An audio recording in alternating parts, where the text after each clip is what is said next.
ये पूरा जो प्रकरण है, कोई डीएसपी कोई एसएचओ गोली चला ही नहीं सकता है जब तक उसको ऊपर की सहमति ना हो।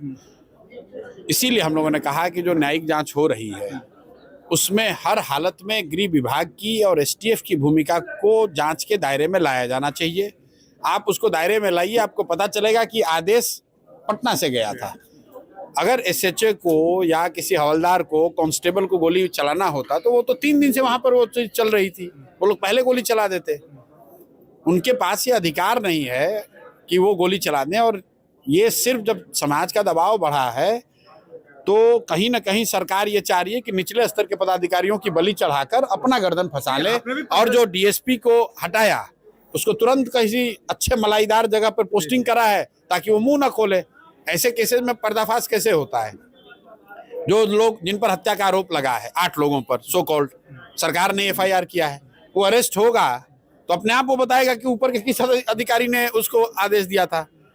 ऊपर के एसपी और डीआईजी लेवल के लोग फंसेंगे तो वो बताएंगे कि उनको एसटीएफ ने और गृह विभाग ने किसने आदेश दिया था। आपने 15 दिन का टाइम दिया है तो मैंने कहा है कि अभी 10 कर्म अभी उस लड़के का कल खत्म हुआ है, उसके बाद 15 दिन हम लोगों ने कहा है। न्यायिक आयोग, जांच आयोग बनाया। मैं जिस दिन गया था उस दिन, उसके अगले दिन वो गए थे जज महोदय, तो अभी उनको काम करने दीजिए। 15 दिन का 2 हफ्ते का समय दिया गया है, फिर हम लोग जाएंगे। प्रशांत जी, आप भी सब चीजों को देख, न्यायिक आयोग तो कितने बने देश में, क्या वैल्यू है उसकी? मेरे भाई, वैल्यू ये है कि जो व्यवस्था बनी हुई है संवैधानिक, उसी के इस्तेमाल करके आप आगे कुछ बढ़ सकते हैं। मैं आपको बताना चाह रहा हूँ, गुजरात में अमित शाह जी राज्य मंत्री थे, गृह राज्य मंत्री, उनको इनकाउंटर मामले में जेल जाना पड़ा। अगर भले जांच आपको दिख रहा है कि टूथलेस है, लेकिन अगर लोग यहाँ परसिस्टेंटली उसको फॉलो करेंगे, उस जांच कमेटी में जाएंगे, वहां साक्ष्य प्रस्तुत करेंगे, गलती हुई है तो जो किया है वो पकड़ा जाएगा।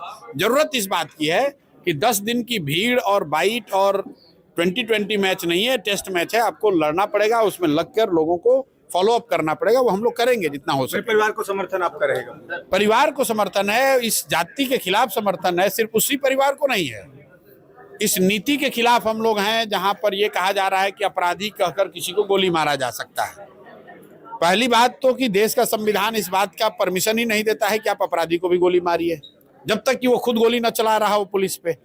दूसरी बात, ये तय कौन करेगा कि अपराधी है कौन? मैं कह रहा हूं कि सम्राट चौधरी ने 7 लोगों की हत्या की है, उसके अभियुक्त थे, जेल में है, तो उनसे बड़ा अपराधी कोई नहीं है।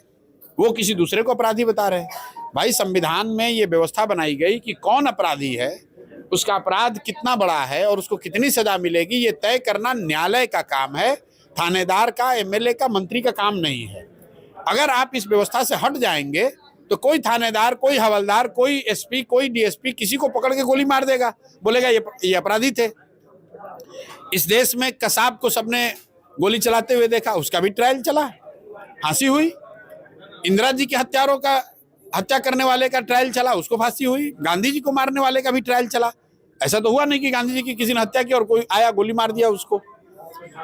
और अगर आपको ये करना है तब तो सब न्यायालय बंद कर दीजिए, मुख्यमंत्री आवास से ही सबका फैसला कर लीजिए। से कह रहे हैं, यानी कि सम्राट जी ने पुलिस का मनोबल बढ़ा दिया, कह रहे हैं वो तो कह रहे हैं। बढ़ाया नहीं है, अल्टीमेटली पुलिस का मनोबल भी इससे टूटेगा।